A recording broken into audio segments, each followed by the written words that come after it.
Может, надумал диссертацию кончать? О, это уже история. А зря. Я давно тебе хотел подсказать. Сейчас для твоей темы самое время.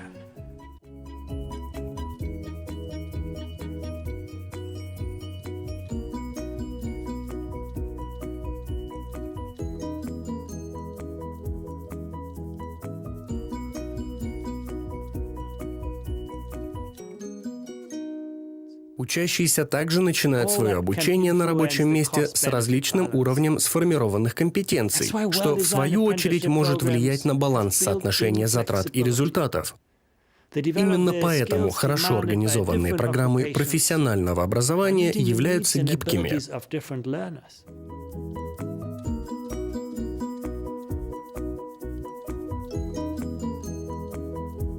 Работающий продукт важнее исчерпывающей документации. И здесь нужно честно признать, что поскольку это все-таки действительно творческий процесс, то мы не можем все запихнуть в документацию.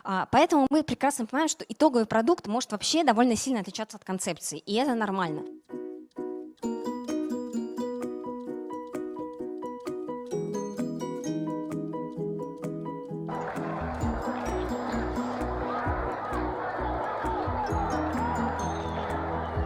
Ваня Ковалев. Помнишь, о нем писали? Выдающийся физик.